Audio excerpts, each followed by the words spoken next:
한번 처음부터 고백합시다. 나는 하나님을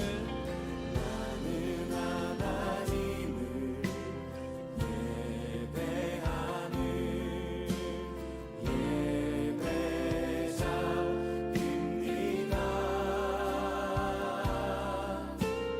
내가 서 있는 곳 어디서나 하나님을 예배합니다. 내 영혼 거룩한 은혜를 향하여 거룩한 은혜를 향하여 내 마음 완전한 하나님 향하여 이곳에서 바로 이 시간 하나님을 예배하는 내 영혼 거룩한 은혜를 향하여 내 영혼 거룩한 은혜를 향하여 내 마음 완전한 하나님 향하여 이곳에서 바로 이 시간 하나님을 예배하는 내 영혼 거룩한 은혜를 향하여 내 영혼 거룩한 은혜를 향하여 내 마음 완전한 하나님 향하여 이곳에서 바로 이 시간 다시 한번 우리의 마음과 우리의 고백을 나눠서 고백하겠습니다. 내 영혼 거룩한 은혜를 향하여 내 영혼 거룩한 은혜를 향하여 내 마음 완전한 하나님 향하여 이곳에서 바로 이 시간 하나님을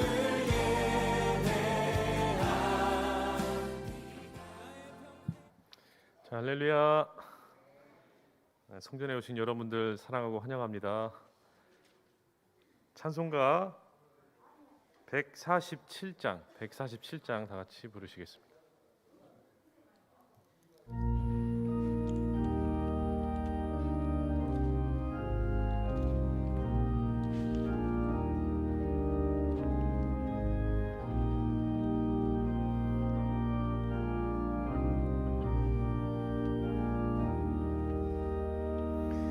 거기 너 있었는가 그때에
찬송가 151장 찬송하시겠습니다.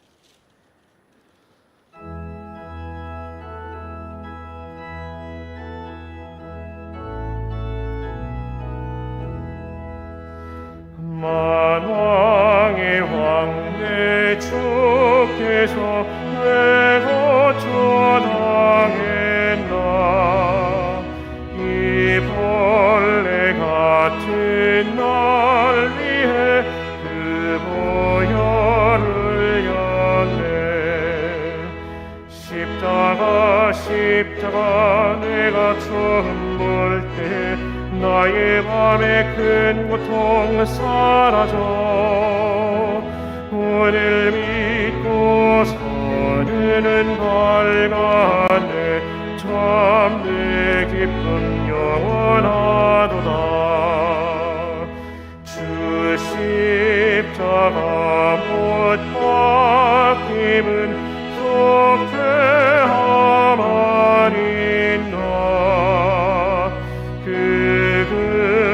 긍휼함과 은혜는 말할 수 없도다. 십자가 내가 처음 볼 때 나의 맘에 큰 고통 사라져. 오늘 믿고 서는 밝았네. 참 내 기쁨 영원하도다. 눈으로도 그 은혜는 다 갚을 수 없네.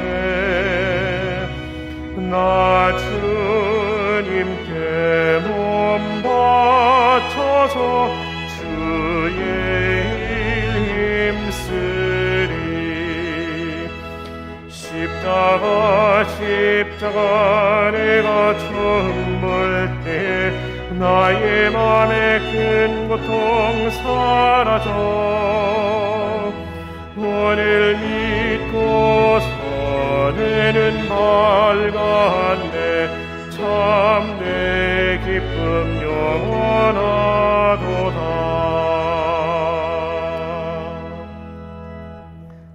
찬송가 154장 찬송하시겠습니다.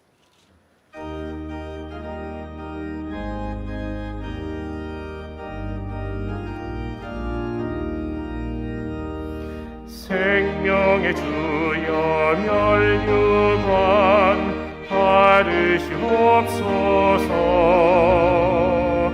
날 위해 쓰신 거시관 나 기억합니다.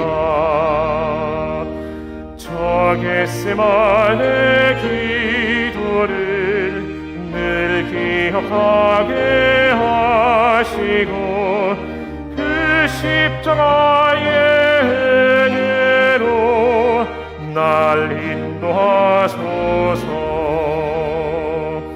누셨던 무덤 내게도 보이시옵소서. 잠드신 동안 천사가 굳게 지키었네. 저 겟세마네 기도를 늘 기억하게 하시고 그 십자가의 은혜로 날 인도하소서.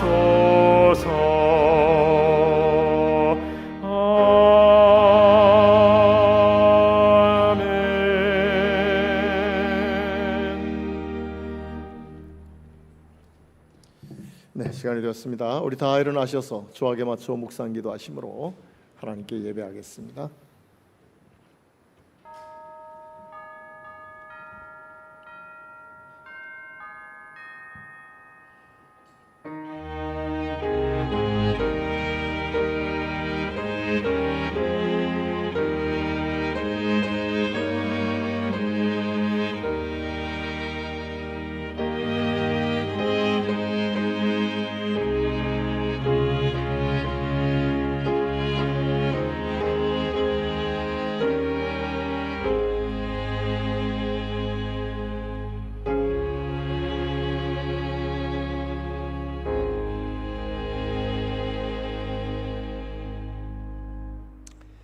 사랑이 많으시고 은혜가 풍성하신 여호와 하나님, 종려주의를 맞이하여서 하나님 앞에 예배하는 동안 하나님의 은혜가 가득한 시간 되게 하여 주시옵소서.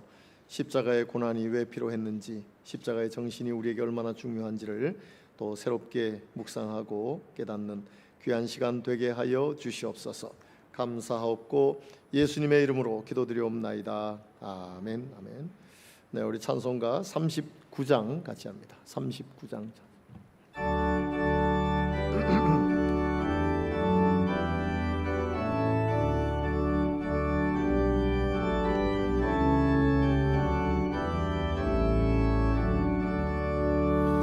주 은혜를 받으려 모인 성도들 주 크신 뜻 깨닫게 하옵소서. 내 고통의 멍에를 다 벗게 되니 날 구속하신 이를 찬양하리.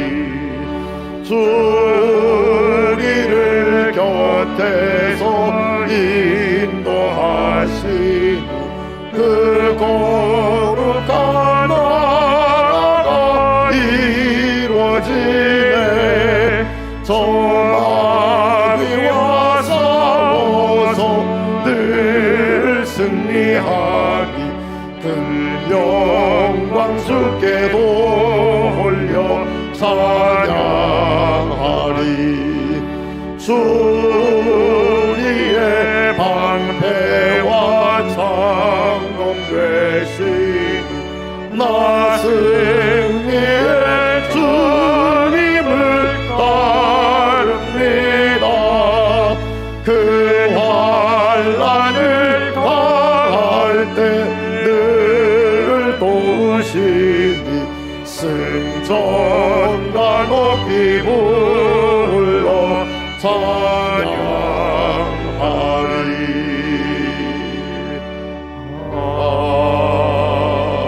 아멘. 네, 사도신경으로 신앙 고백하겠습니다. 전능하사 천지를 만드신 하나님 아버지를 내가 믿사오며 그 외아들 우리 주 예수 그리스도를 믿사오니 이는 성령으로 잉태하사 동정녀 마리아에게 나시고 본디오 빌라도에게 고난을 받으사 십자가에 못 박혀 죽으시고 장사한 지 사흘 만에 죽은 자 가운데서 다시 살아나시며 하늘에 오르사 전능하신 하나님 우편에 앉아 계시다가 저리로서 산자와 죽은 자를 심판하러 오시리라. 성령을 믿사오며 거룩한 공회와 성도가 서로 교통하는 것과 죄를 사하여 주시는 것과 몸이 다시 사는 것과 영원히 사는 것을 믿사옵나이다. 아멘. 네, 다 자리에 앉으셔서 336장 같이 합니다.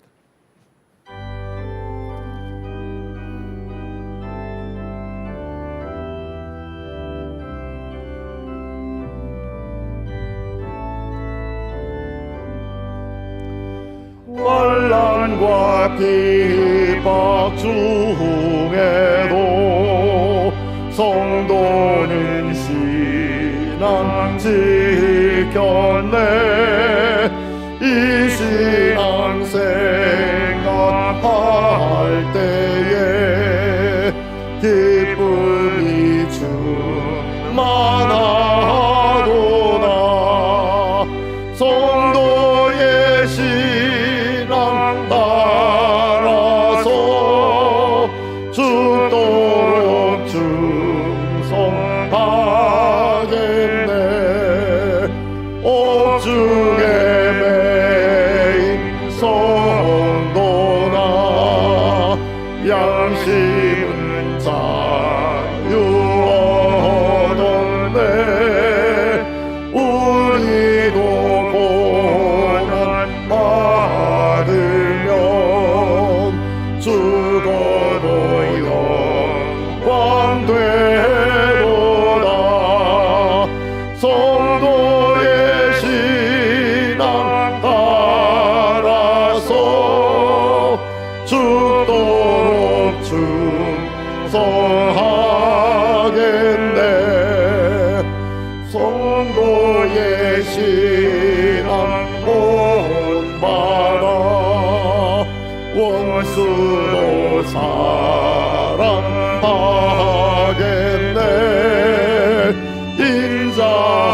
인자노노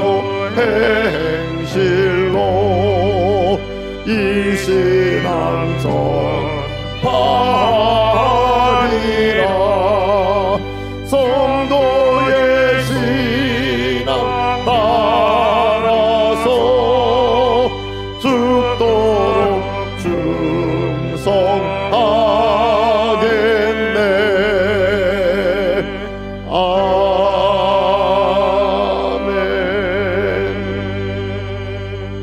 아멘. 이 시간에는 홍보 영상 위원장으로 계시는 임철민 장로님 나오셔서 기도해 주시겠습니다.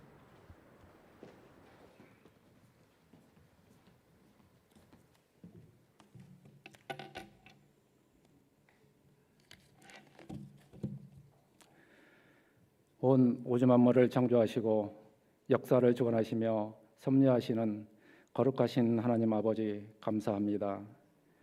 따뜻한 봄 기운이 대지에 충만하여 곳곳에서 새순을 떠뜨리고 제각각 고운 빛깔로 꽃을 피워내며 생명의 기지개를 켭니다. 장기간 코로나로 인하여 움츠러들었던 우리의 믿음과 신앙생활도 다시 새싹이 돋고 꽃이 피기를 원합니다. 주님, 성령의 단비를 내려주셔서 강팍했던 마음들이 변화되게 하시고 예배가 회복되어지며 주님과 풍성한 교제가 날마다 우리 가운데 일어나게 하시옵소서. 지난 한 주간도 연약하고 부족하여 넘어지고 제 가운데 있었음을 고백합니다.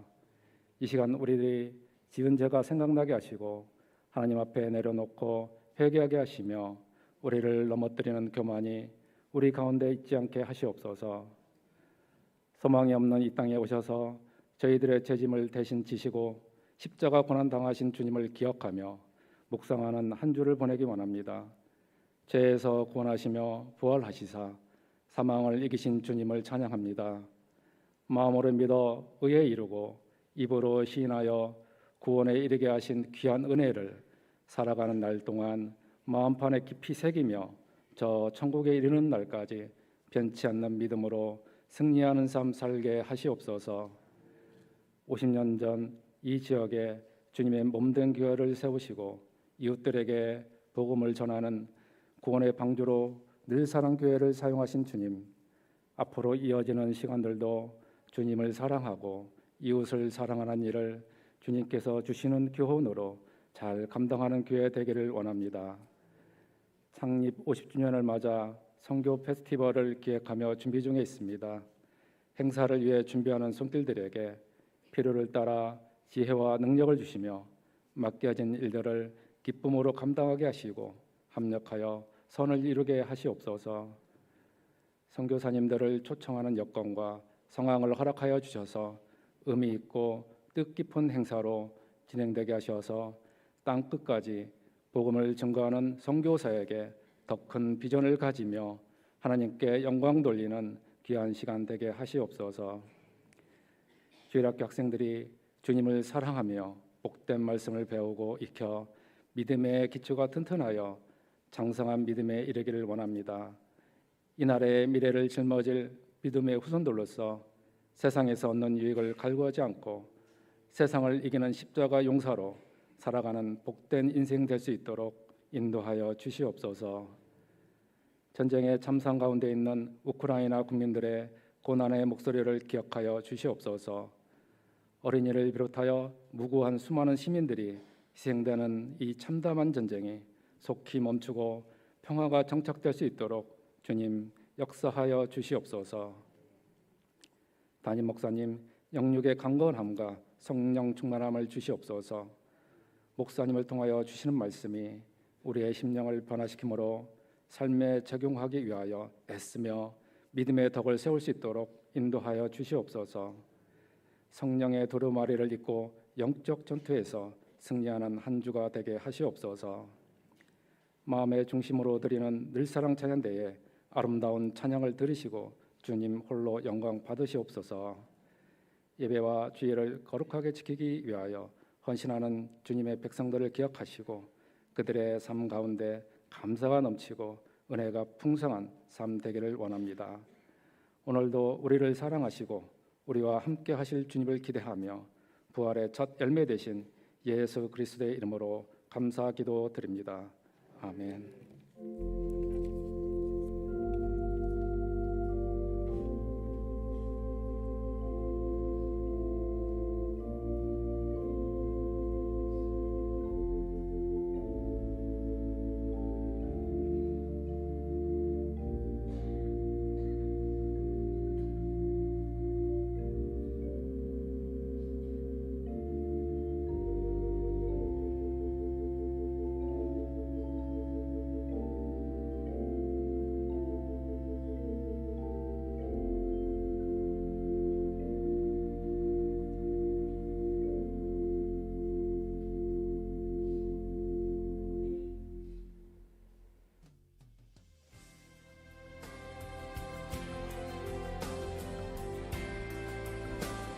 주일 예배에 참여하신 모든 분들을 주님의 이름으로 환영합니다. 예배를 통하여 하나님의 은혜를 함께 나누는 귀한 시간 되시기 바랍니다. 정부 방역 지침에 따라 4월 4일부터 4월 17일까지 모든 공예배는 대면 예배 좌석수 70% 인원으로 드립니다.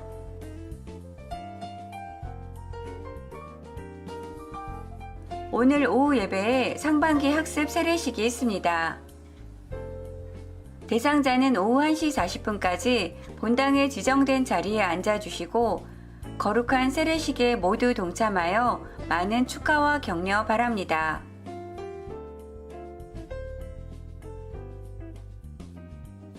다음 주일은 부활주일입니다. 예수님의 부활하심을 함께 예배함으로 영광 드리시길 바랍니다. 1, 2, 3부 예배에 성찬식이 있습니다. 금년 부활주일 연합예배는 안양시 기독 연합예배로 드립니다. 4월 17일 주일 오후 3시에 장소는 평촌교회 영광홀이고 차량 운행은 오후 2시 10분에 교회에서 출발합니다.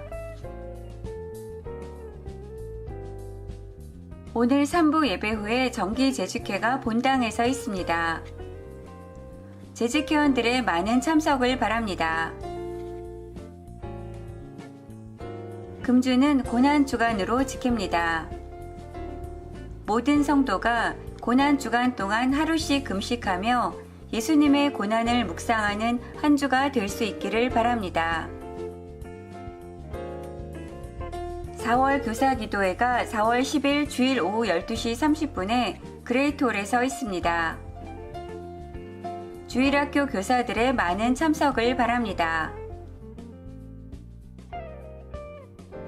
50주년 기념 행사에 사랑의 모금함과 선교 보고대회에 참석하시는 선교사님의 숙박 및 재정을 후원해 주실 가정의 신청을 받습니다.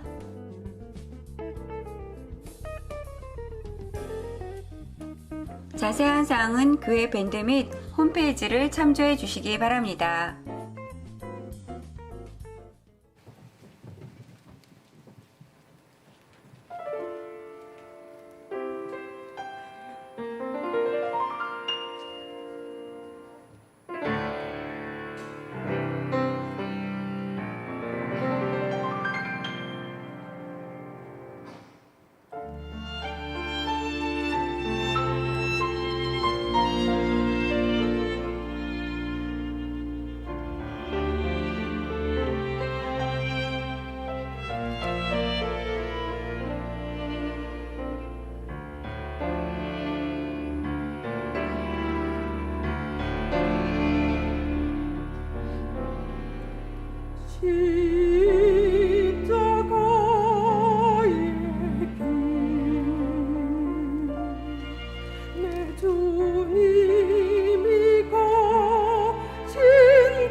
네, 감사합니다. 우리 하나님의 말씀 같이 보겠습니다. 고린도전서 1장 18절 말씀입니다. 고린도전서 1장 18절 말씀.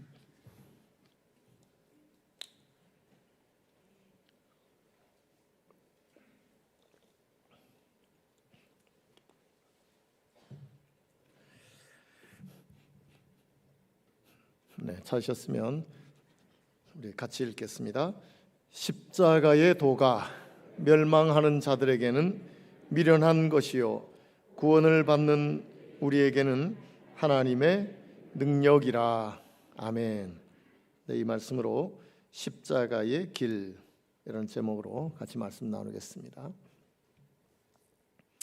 오늘은 종려주일이죠. 1년에 한 번 종려주일로 지키는 그런 주일입니다. 종려주일은 종려나무 가지를 예수님께서 예루살렘 입성하실 때에 종려나무 가지를 흔들면서 환영했던 날이다. 그래서 그날을 기념하면서 종려주일로 그렇게 지키고 있습니다. 물론 앞으로 언젠가는 고쳐지겠지만 종려나무는 아니고 대추야자 나무입니다. 그래서 영어로는 데이트라고 하죠. 데이트. 그래서 제가 이렇게 이름 붙이면 어떨까 하는 생각을 했어요. 데이트데이. 데이트데이.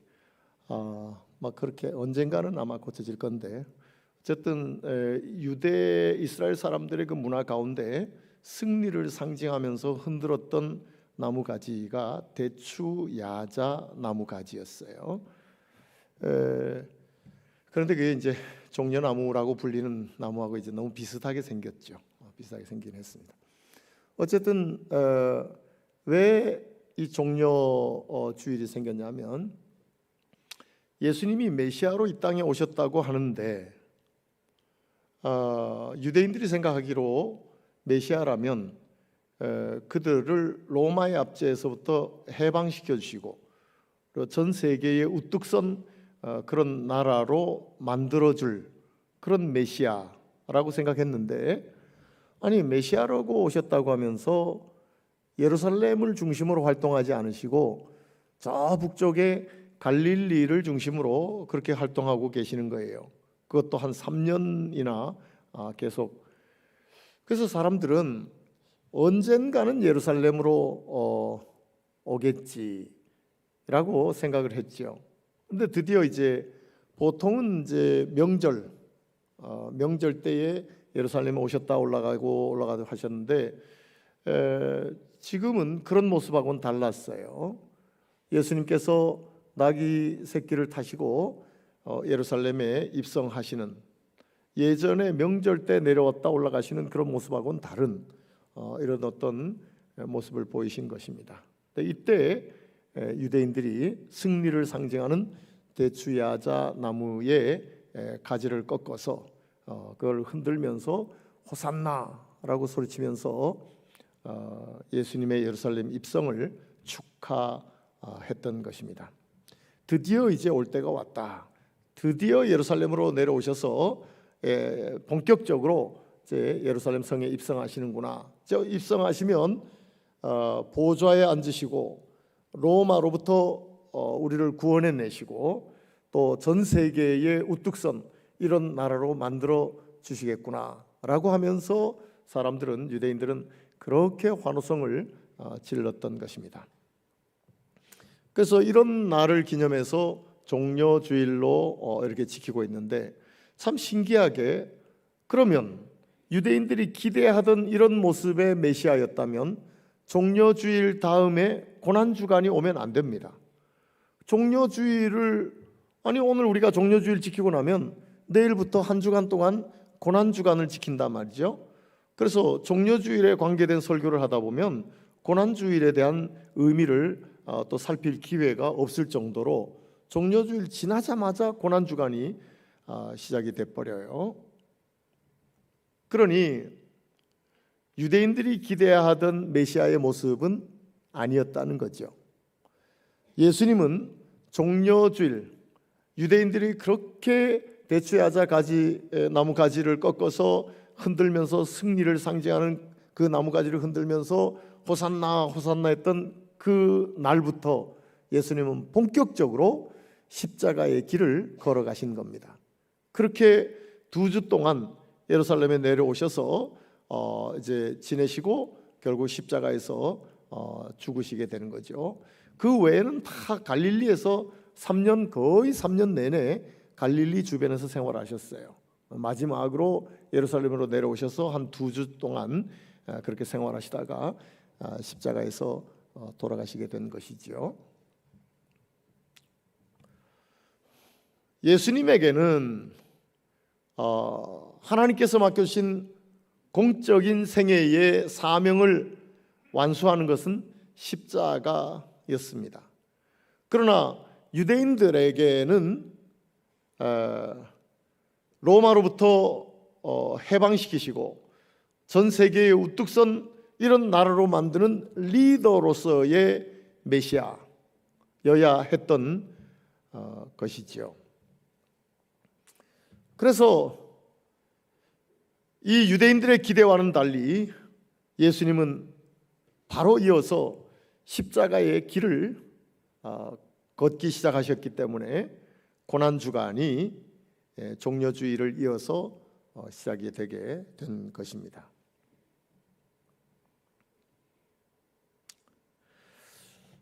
이 십자가는 유대인들의 기대에도 못 미치는 것이고 이방인 중심이었던 헬라인의 기대에도 못 미치는 것이었습니다. 유대인들에게 하나님이려면, 메시아이려면 기적을 베푸실 정도로 능력 있는 이런 분이어야 했습니다. 이방인의 중심이었던 헬라인에게 메시아, 즉 하나님이시려면 누구보다도 지혜로운 그런 사람이어야 했던 것입니다. 왜냐하면 유대인들은 하나님 그러면 이스라엘을 애굽에서 해방시키시고 광야를 인도해서 가나안 땅까지 인도하셨던 그 하나님, 10가지 재앙을 초자연적인 방법으로 애굽 땅에서 베푸시고 이스라엘을 해방시키시며 광야 40년 걷는 동안 구름 기둥과 불 기둥으로 그들을 보호하시고 인도하시고 아침에는 만나 저녁에는 메추라기를 내리셔서 초자연적인 방법으로 기적적으로 이스라엘 백성들을 먹이셨던 그런 하나님.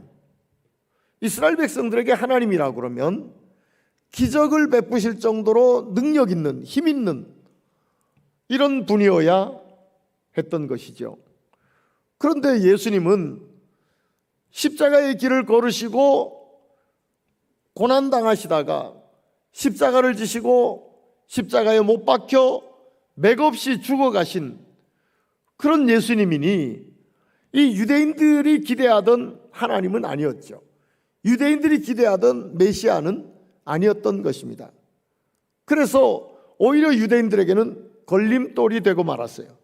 이 십자가의 도, 십자가의 길이라는 것이 유대인들에게는 걸림돌이 되고 만 것입니다. 아니, 우리가 예수가 메시아라고 믿는 사람도 있었지만 우리는 믿지 않아도 적어도 그래도 혹시 싶었는데 역시 메시아는 아니었어 라고 하게 되었던 것이죠.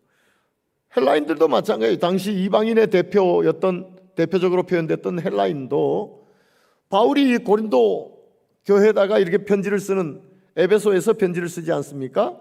그 에베소나 고린도나 소아시아 이 지역은 다 헬라인들이 주로 살고 있던 지역이죠. 근데 바울이 경험했던 그들은 지혜를 최고로 여기던 이런 자들이었어요. 그래서 무지에 얽매여 살던 사람을 해방시켜줄 만한 지혜, 이걸 추구하고 있던 사람들에게 메시아이려면 적어도 지혜로운 사람 중에 지혜로운 사람이어야 한단 말이죠. 그래서 이들은 무지한 세상에서 사람들을 해방시킬 지혜로운 자를 철학자라고 불렀지요. 필레오 소피아, 지혜를 필레오, 사랑하는 사람. 그래서 철학자를 필로소퍼라고 부르죠. 필로소퍼. 그러니 적어도 예수님이 메시아이려면 철학자 중에 철학자여야 했단 말이죠. 그래야 무지한 세상에 사는 사람들을 해방시켜낼 수 있는 거죠. 건져낼 수 있는. 그런데 고난당하시다가 십자가를 지시고 십자가에 못 박혀서 맥없이 죽어가시니 이게 무슨 지혜냐 말이죠. 이게 무슨 지혜냐. 그러니 이들에게도 예수님은 미련한 자로 비칠 수밖에 없었던 것입니다. 그러니 오늘 말씀한 것처럼 십자가의 도가 멸망하는 자들에게는 미련한 것이요 구원을 받는 우리에게는 하나님의 능력이라고 말씀해 주고 있는 것입니다.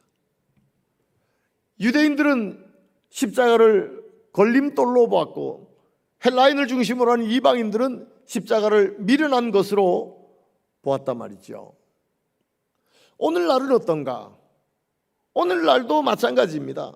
뭘 추구하며 사느냐, 뭘 중심으로 사느냐에 따라서 십자가는 걸림돌이 될 수도 있고 미련한 것이 될 수도 있어요.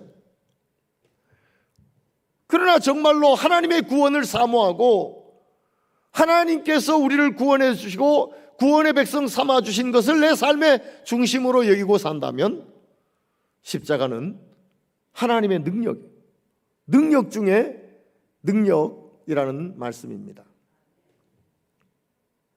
여기 십자가의 도라고 이야기하고 있는데 이 도라는 말은 로고스를 도라고 번역을 했어요. 로고스. 이 로고스는 요한복음 1장 보면 태초에 말씀이 계시니라 할 때 그 말씀도 로고스를 번역한 것입니다. 왜 이렇게 다른가? 로고스의 의미가 대단히 광범위해요. 광범위. 어떤 하나의 단어로 설명할 수 있는 게 아니에요. 마치 우리나라의 한이란 단어를 한마디로 설명할 수 없지 않습니까? 영어의 인테그리티라는 단어도 그것도 한마디로 설명할 수 없는 그런 단어들이죠.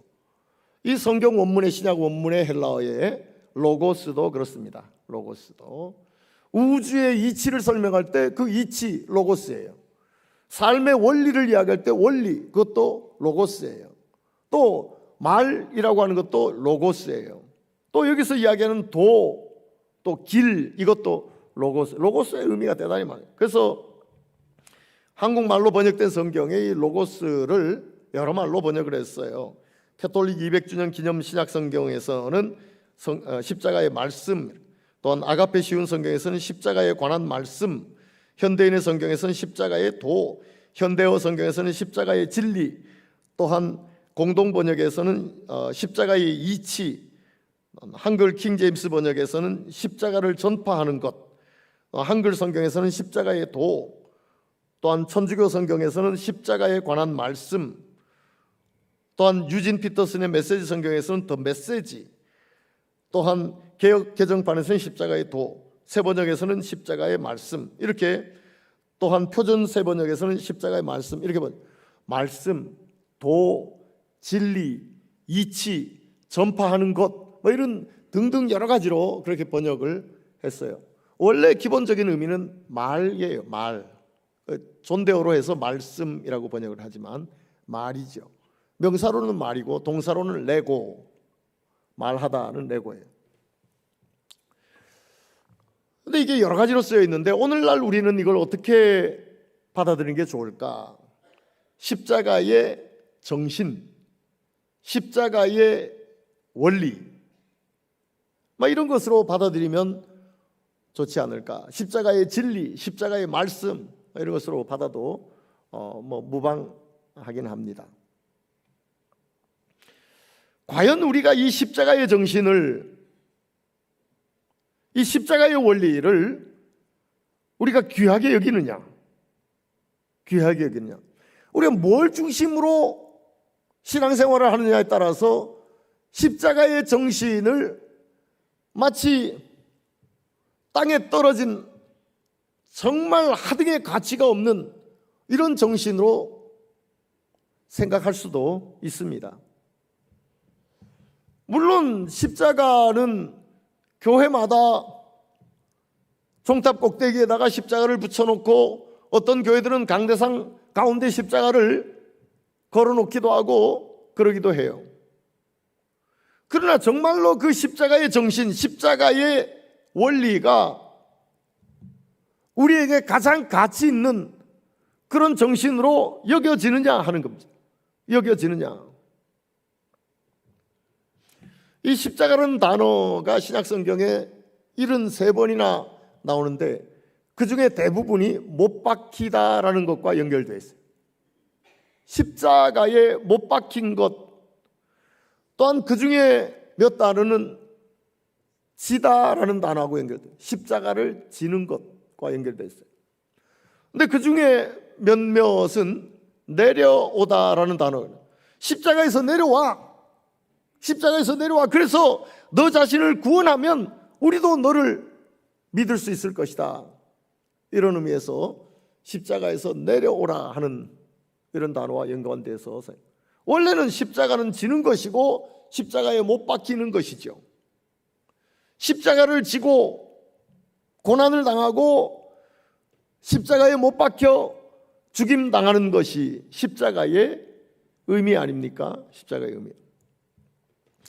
근데 멸망하는 사람들이 보기에는 그 십자가에서 내려와야 된단 말이죠. 내려와야. 그래서 아무도 십자가에서 내려오지 못하지만 십자가에서 내려와서 그 능력을 입증해야, 그래야 메시아가 되는 것이고 그래야 하나님이 되는 것이란 말이죠. 그러니 유대인들은 조롱하면서 그래 네가 십자가에서 내려와봐. 그래서 너 자신을 구원하면 우리도 너를 메시아로 믿을 수 있을지 몰라 라고 했던 것입니다. 오늘날도 마찬가지입니다. 우리가 예수 믿고 살아가면서 맥없이 세상에 약한 존재로 사는 것을 보면 조롱할 수도 있어요. 아니 저거 예수 믿는다는 사람이 어떻게 저렇게 약한 존재로, 미약한 존재로 저렇게 살아갈까? 조롱할 수 있을 거예요. 뭘 중심으로 보느냐, 뭘 사모하며 사느냐에 따라서 십자가의 정신을 가지고 살다가 너무나 연약한 모습으로 살아갈 때에 그런 모습을 보면 조롱할 수도 있을 것이라 말이죠. 그러나 그것은 멸망하는 자들에게는 그래요. 그러나 유대인 가운데서도 구원받는 백성은 그 십자가가 능력이라는 것을 깨닫고 산단 말이에요. 이방인의 중심인 헬라인 가운데서도 구원받는 헬라인은 그 십자가가 가장 지혜로운 것인 것을 깨닫고 사는 자일 것이에요. 만약에 유대인들이 조롱하는 것처럼 예수님께서 십자가에서 내려오셨다면 사람들은, 유대인들은 우리가 조롱하는 말로 했는데 아니 저가 십자가에서 모든 피를 다 흘리고 죽어가더니 저가 살아났어? 그 십자가를 박차고 내려와서 야 기적이다 기적, 역시 메시아인가 봐, 이렇게 봤을지는 모르지만 절대로 그 십자가에서 이루신 온 인류의 죄를 용서하신 것, 하나님과의 교제를 회복하게 한 것, 그리고 사람과 사람 사이에 진정한 평화가 있게 한 이런 놀라운 능력의 역사는 더 이상 없을 겁니다. 유대인들의 요구는 충족시켜 줄 수 있을지 몰라도 그 십자가를 통하여서 이루어 놓으신 온 인류의 죄를 용서하신 것, 하나님과의 관계를 회복한 것, 사람과 사람 사이를 진정 평안으로 묶어주신 이런 역사는 없을 것이란 말이죠. 그러니 무엇이 진정한 능력이냐? 십자가를 박차고 내려오는 것 능력일 수 있어요. 그러나 온 인류의 죄를 용서할 수는 없어요. 하나님과의 관계를 회복할 수는 없단 말이죠. 사람과 사람이 진정 평화를 누리는 이런 일들은 만들어낼 수 없을 겁니다. 이걸 주장하고 있는 사탄, 죄를 조장하고 죄를 주장하는 사탄의 세력은 꺾을 수가 없었을 겁니다. 그러나 그럼에도 불구하고 예수님께서는 십자가를 완전히 감당하심으로 사탄을 꺾어버리시고 온 인류의 죄를 용서하시며 하나님과의 관계를 회복하고 사람과 사람 사이에 진정한 평화를 이루게 하셨던 것입니다. 그러니 십자가가 능력 중에 능력이지 십자가에서 내려오는 것이 능력이 아니었단 말이죠. 그러나 유대인들은 인간의 눈으로 보기에 힘, 그것만 생각하고 있으니까 결국은 십자가에서 맥없이 죽어간 예수로만 기억하는 것이지 그를 메시아로 믿지는 못하는 것이었습니다. 헬라인이 봐도 마찬가지. 헬라인 중에서 구원받은 백성은 예수님을 지혜로운 사람 중에 지혜로운 사람으로 그렇게 볼 수 있었을 겁니다. 누가 보아도 십자가에서 미련하게 죽어가신 이런 예수님이지만, 그러나 헬라인 가운데서 구원의 백성이라면 그것이 사람들에게는 인정받지 못하지만 하나님의 뜻을 이루는 가장 유일한 오직 유일한 길이었다는 사실을 헬라인들이 깨닫게 되었다면, 와, 역시 예수님은 지혜로운 분이었구나. 지혜 중에 지혜, 무지한 세상에 갇혀 사는 사람을 충분히 해방시켜낼 수 있는 이런 지혜를 지니신 분이구나 하는 것을 깨달을 수 있었을 것입니다.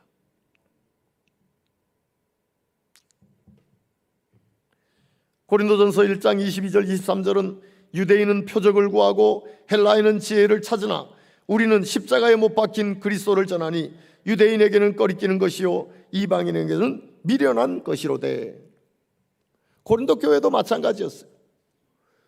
바울이 고린도 교회에 복음을 전하고 에베소에 와 있는데 에베소에 있는 바울에게 들린 고린도 교회의 소식은 서로 싸우는 것이었어요.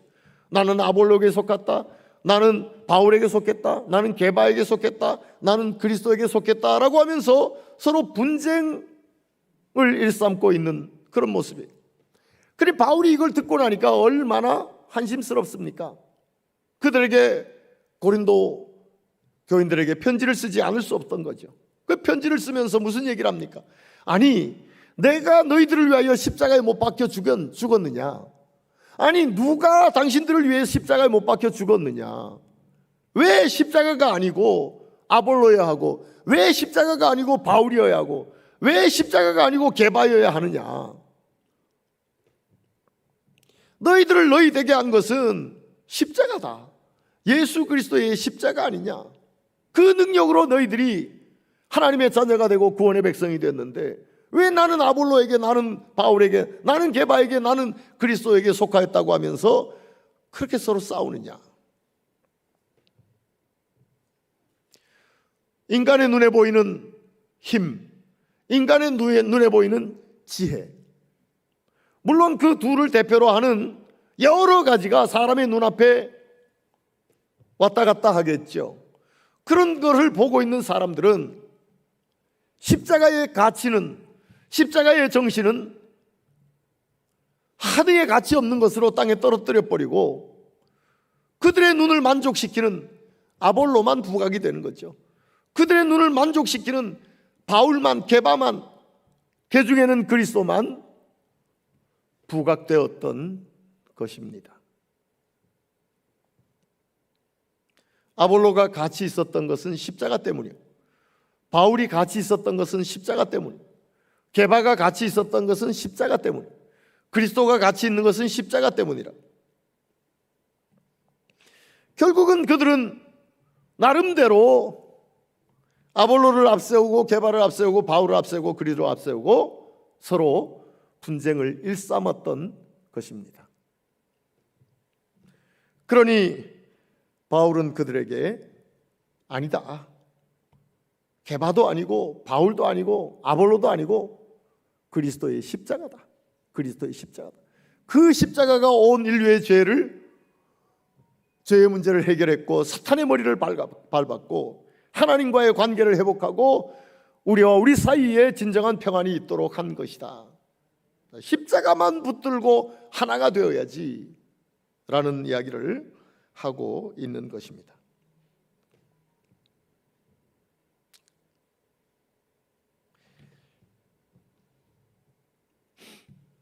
그러나 멸망받는 자들에게는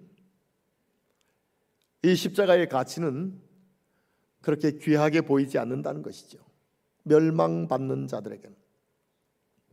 멸망받는 자, 아폴리미, 이 단어는 어디에서 또 많이 볼 수 있냐면 누가복음 15장에서 볼 수 있어요.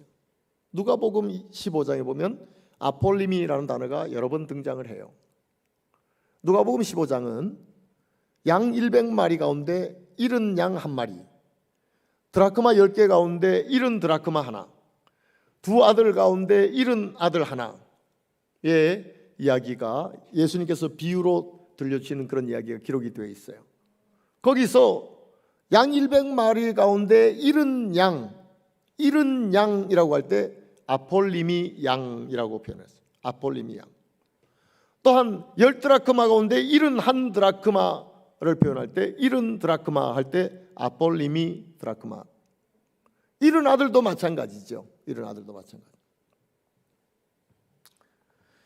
이들을 잃었을 때에 100마리 양 가운데 한 마리 양을 잃고 99마리는 두고 71마리 양을 찾으려고 그 목자가 얼마나 헤매고 다닙니까? 드라크마 10개 중에 하나를 잃었던 여인이 71드라크마를 찾으려고 얼마나 부지런히 등불을 켜고 찾아다니는지 몰라요. 잃은 아들을 너무너무 그리워해서 아버지가 언제나 마을 바깥까지 와서 언제나 아들이 돌아올까 기다리고 있는 것을 보게 됩니다.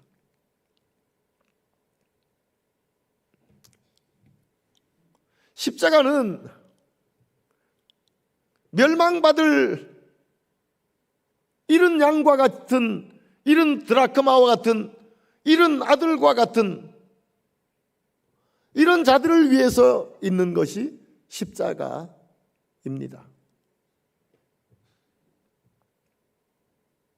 십자가 위에 계신 예수님은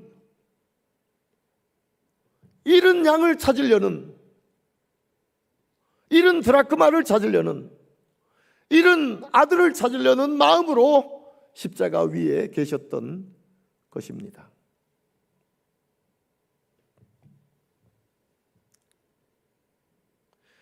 십자가에서 이 양을 찾던 목자는 한 마리의 양을 찾고 얼마나 기뻐합니까? 잃었던 한 드라크마를 찾았던 여인이 그 한 드라크마를 찾고 얼마나 기뻐합니까? 잃었던 아들을 찾았던 아버지가 그 아들을 찾고 나서 얼마나 기뻐합니까? 십자가 위에 계신 예수님은 머리끝부터 한 방울의 피도 남기지 않고 다 흘려내시면서 얼마나 고통 가운데 계셨는지 모릅니다.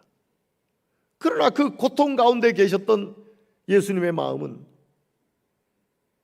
이제나 잃었던 한 마리 양을 찾을 수 있을까? 이제라도 잃었던 한 드라크마를 찾을 수 있을까? 이제라도 나갔던 아들이 돌아올까? 라고 기다리는 마음으로 십자가 위에 계시는 겁니다. 십자가 위에 계시면서 7마디의 말씀을 하셨다고 가상칠언이라고 우리에게 많이 알려지고 있죠. 그 중에 첫 번째가 뭐냐면 아버지 저들을 사하여 주옵소서 자기들이 하는 것을 알지 못함이니이다.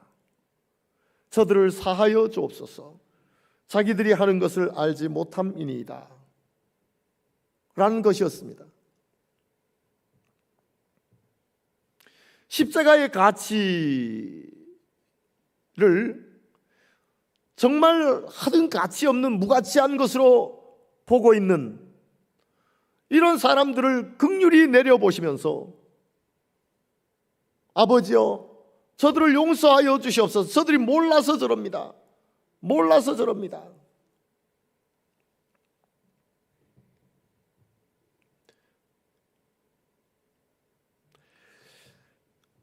결국 한 마리 잃었던 양을 찾고 나서 누가복음 15장 7절에 가보면 내가 너희에게 이르노니 이와 같이 죄인 한 사람이 회개하면 하늘에서는 회개할 것 없는 의인 99으로 말미암아 기뻐하는 것보다 더하리라. 드라크마 찾고 나서 누가복음 15장 10절에 보면 내가 너희에게 이르노니 이와 같이 죄인 한 사람이 회개하면 하나님의 사자들 앞에서 기쁨이 되느니라. 잃었던 아들을 찾고 나서 누가복음 15장 22절에서 24절까지 보면 아버지는 종들에게 이르되 제일 좋은 옷을 내어다가 입히고 손에 가락지를 끼우고 발에 신을 신기라. 그리고 살진 송아지를 끌어다가 잡으라. 우리가 먹고 즐기자. 이 내 아들은 죽었다가 다시 살아났으며 내가 잃었다가 다시 얻었노라 하니 그들이 즐거워하더라.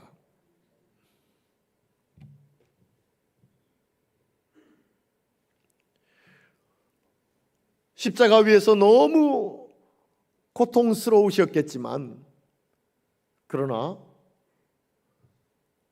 찾게 된 한 마리 양, 찾게 된 한 드라크마, 돌아온 한 아들로 인한 그 기쁨이 십자가 위에 고통 속에 있었던 예수님의 기쁨이셨을 것입니다.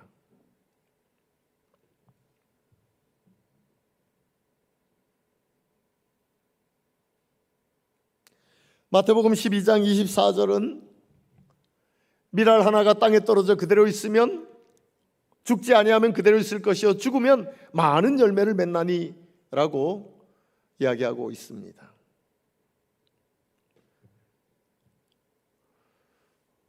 죽지 아니하면 그대로 있지만 죽으면 많은 열매를 맺는다.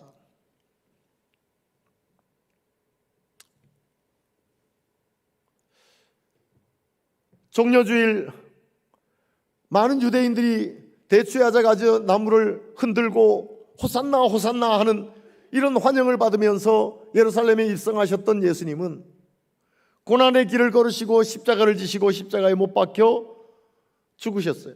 그러나 이게 예수님께도 쉬웠던 길은 아닙니다. 예수님은 이 잔을 내게서 지나가게 하시옵소서 간절히 기도하시면서 그 십자가의 길을 피하고 싶으셨던 것이 예수님이세요. 십자가의 길에 들어선다는 것이 어렵다는 것이죠. 십자가의 정신을 붙들고 산다는 것이 어렵다는 겁니다. 십자가의 이치가 가치 있다는 것을 인정한다는 것이 어렵다는 것이죠. 중요한 직분을 맡고 있기 때문에 십자가의 가치를 귀하게 여긴다. 그게 쉽지 않다는 겁니다.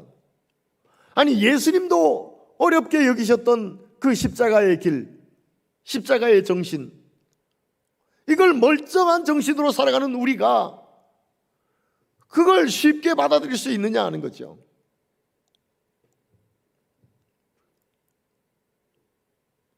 분명히 그것은 놀라운 능력의 길이었어요. 온 인류의 죄의 문제를 해결하시고 사탄의 머리를 밟으시고 하나님과의 관계를 회복하시며 사람과 사람의 평안의 관계로 회복시켜 주시는 그 놀라운 능력의 길은 분명했어요. 그러나 그 길을 걷기는 힘들었단 말이죠. 오죽했으면 이 잔을 지나가게 해달라고 기도하셨겠습니까? 그러나 내 원대로 마시고 아버지의 원대로 되기를 원합니다. 아버지의 원이었고 아버지의 뜻이었기에 십자가의 길을 걸어가셨고 십자가에 못 박혀 죽으셨지, 그렇지 않다면 그 길에 들어서기도 힘들었고 그걸 감당하기도 불가능했을 겁니다.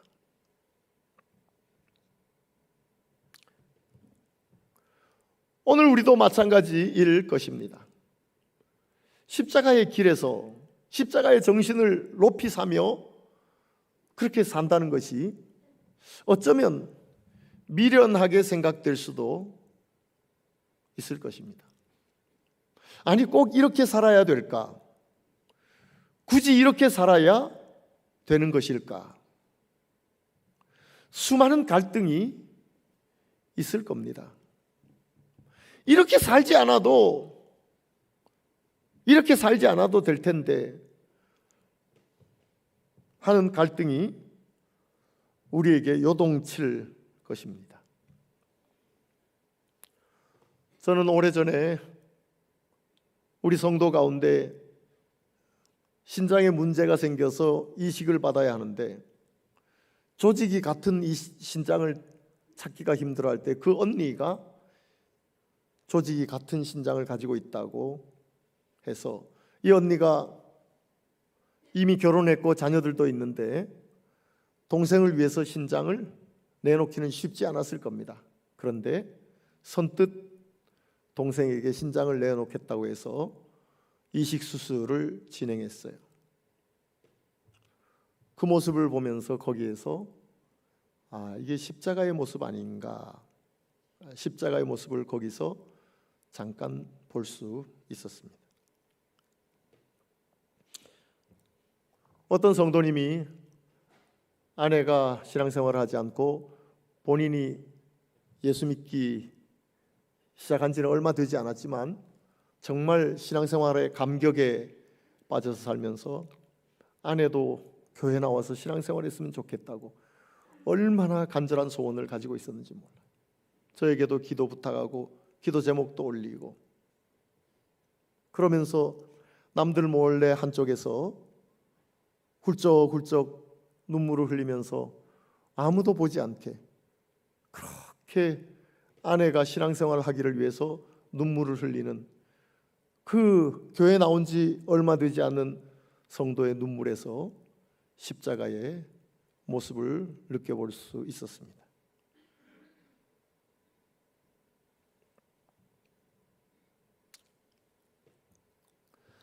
1년에 한 번밖에 없는 휴가를 시골 교회에 흠집이 난 그런 교회들을 수리해주고 고쳐주고 깨끗하게 만들기 위해서 그 휴가를 다 쓰면서 봉사하는 이런 성도님들의 모습에서 십자가의 모습을 조금 느껴볼 수 있었습니다. 요즘은 예배당은 새롭게 지어졌지만 이웃과 접촉할 수 있는 기회가 전혀 없어서 붕어빵이라도 구우면서 어떻게라도 접촉하고 교회를 소개하고 예수 믿도록 할까 하면서 애쓰시는 성도님들을 볼 때 그래, 저 모습이지. 그 속에서 십자가의 모습을 조금은 볼 수 있었습니다.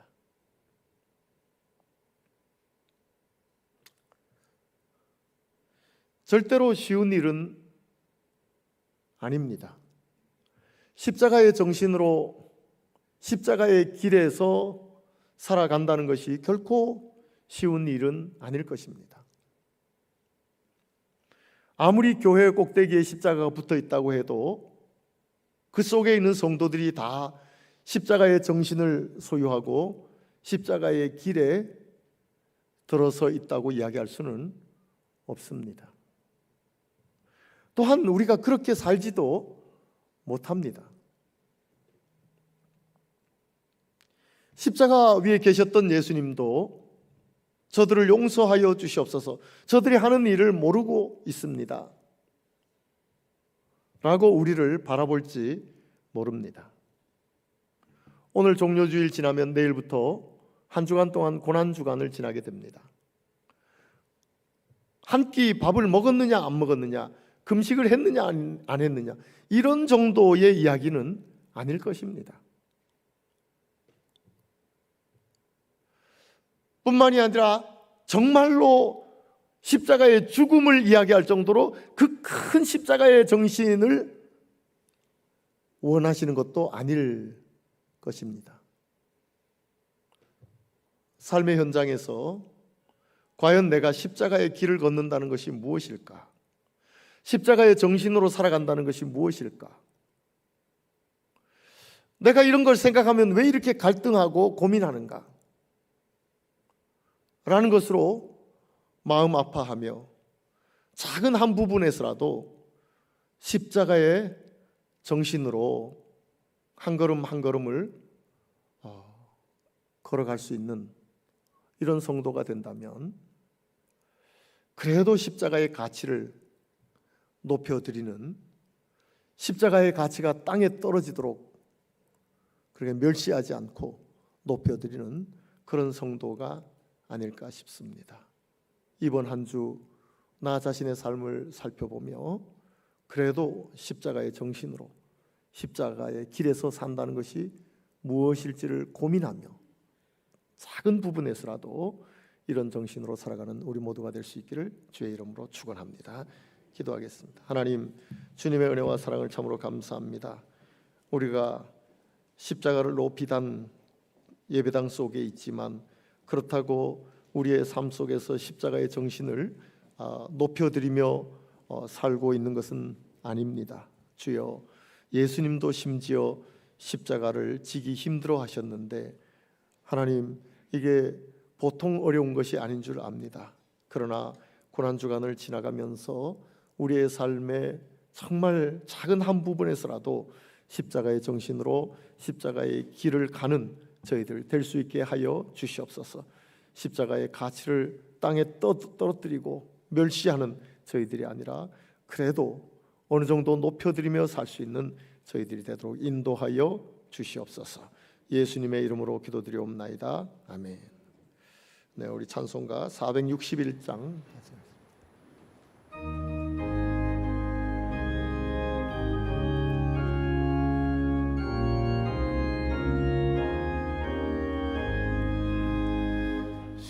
십자가를 질 수 있나 주가 물어보실 때 죽기까지 따르오리 손도 대답하였다.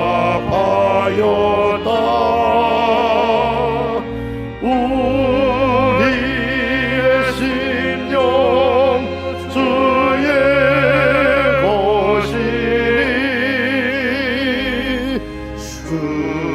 주님의 영상 만드소서.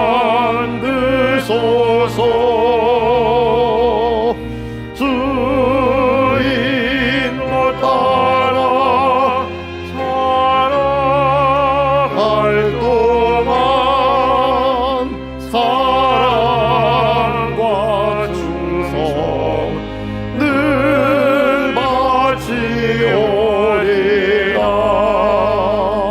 너는 기억하고 있나 구원받은 강도를 그가 내게 하였을 때 나고 허락받았다.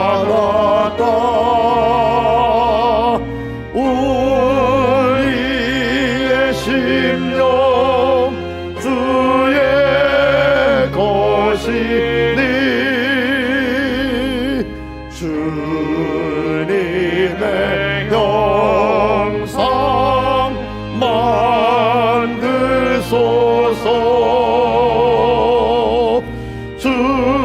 주인도 따라 살아갈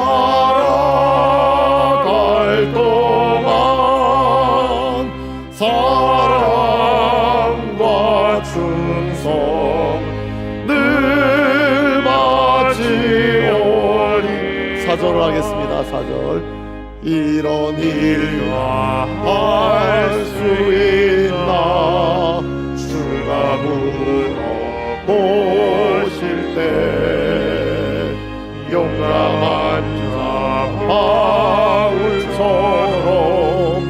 선뜻해라 하리라. 우리의 심령 주의 것이니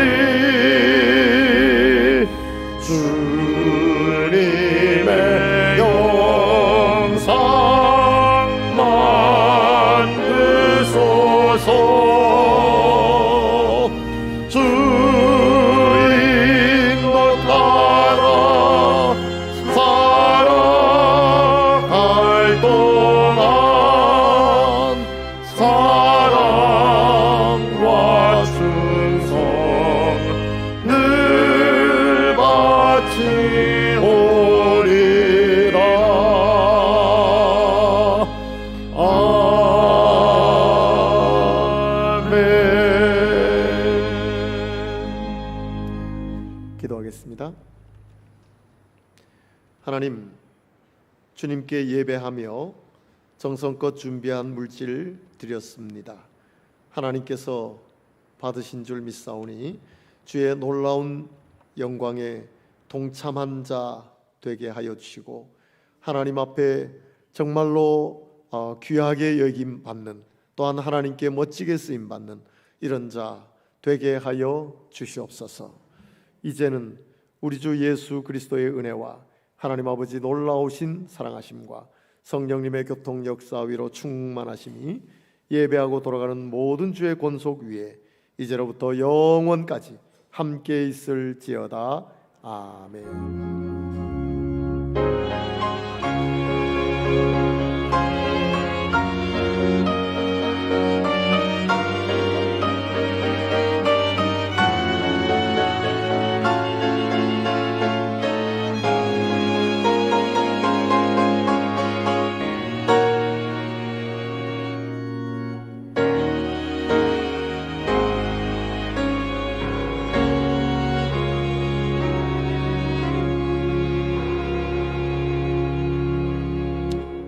이것으로 예배 마칩니다. 따뜻하게 서로 인사하시고 그리고 돌아가시기를 바라고, 이어서 재직회 할 수 있도록 준비해 주시기를 바랍니다.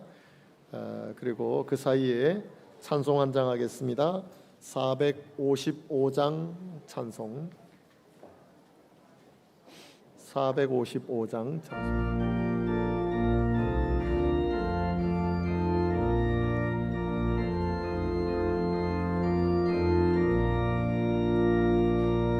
주님의